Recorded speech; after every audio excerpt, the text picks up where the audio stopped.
Borneo, which works with the local communities over there to protect animals like the orangutans by implementing ways for people and wildlife to coexist peacefully. Locally, we can help the orangutans by using our consumer power and choosing sustainable products made with orangutan-friendly palm oil, which I will tell you more about after the talk. But for now, I'm going to pass it over to a member of our animal care team, Keith. Hi everyone, welcome to the Orangutan Keeper Talk. Like she said, my name is Keith. I'm one of the orangutan keepers here at the Columbus Zoo. I'm going to pass out some food for these guys.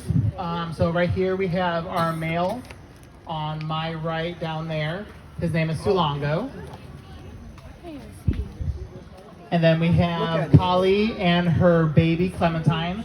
So right now I'm doing a training session with Kali. I asked her to station, and the red cutting board right there is her station. So since she is participating, she gets rewarded. And she ducks for the ice treat. And then we have our other female dumpling over here, which if you guys want to look over here, she's going to slide down this ladder. Sorry. So Dumpling has a big birthday coming up. On Sunday, she will turn 50 years old.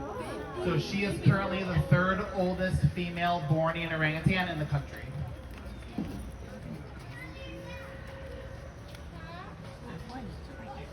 So these are Bornean orangutans. There are 3 species of orangutans, Bornean, Sumatran, and the newly discovered Tapanuli.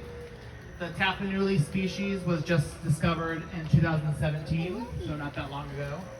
So these guys come from the island of Borneo in Southeast Asia. Also, I tossed some ice treats, now I'm tossing some celery, onion, and carrots, some of their produce for the day. So we try to feed them multiple times throughout the day, kind of increase that foraging time as they would in their native range. We feed them different veggies throughout the day, different lettuces. We give them a fruit. All of these produce items change every day. I'm going to head back over here to Solano so we can get some food. The baby's holding on. The baby has something in its mouth, celery in its mouth. You go ahead. Oh, sorry. So, like I was saying, we try to increase their foraging time with different food scatters throughout the day. We also have different enrichment. The baby's got a little piece of celery in his mouth. So enrichment is anything that we can give them that elicits those natural behaviors, whether it be problem solving, tool use, foraging. So some of the things that we have out here on their habitat is that red ball in the middle right over here by the girls. We can fill that with different scatter options, and they'll have to spin it and problem solve to get it all out. It says they like to play with water in the summer. Behind Kali right there on that cable, we can unlock those and stuff them full with their diet, so it just increases their foraging time. We can also put other enrichment options in there. We also have a really cool thing inside called a vending machine. Mom, come look. They have the baby. Scatter out different tokens, so they look like little pink donuts. We scatter those throughout their habitat. They have to go and collect those pink tokens, take it to the vending machine, insert it into a slot.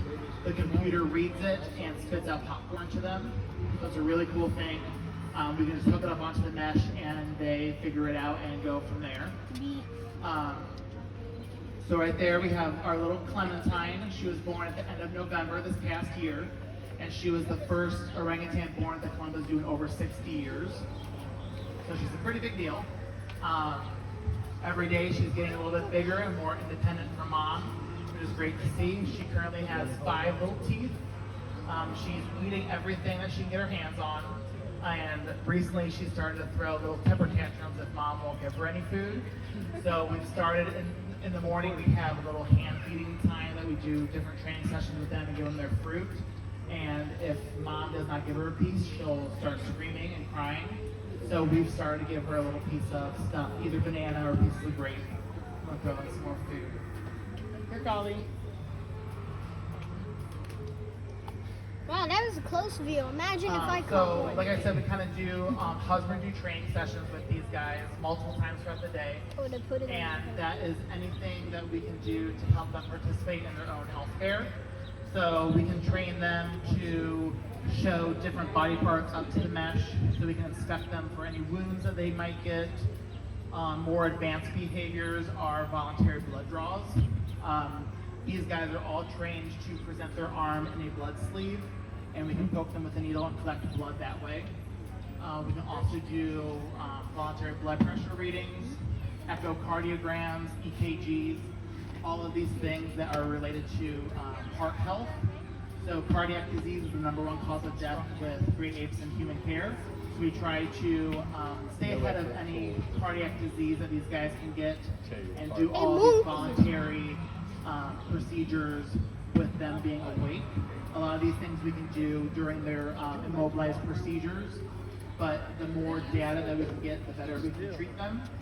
So through these different training sessions, we were able to find out that Dumpling and Sulongo both have high blood pressure. So we were able to treat them with medication to lower their blood pressure readings that way, which just shows the longevity of Dumpling as she's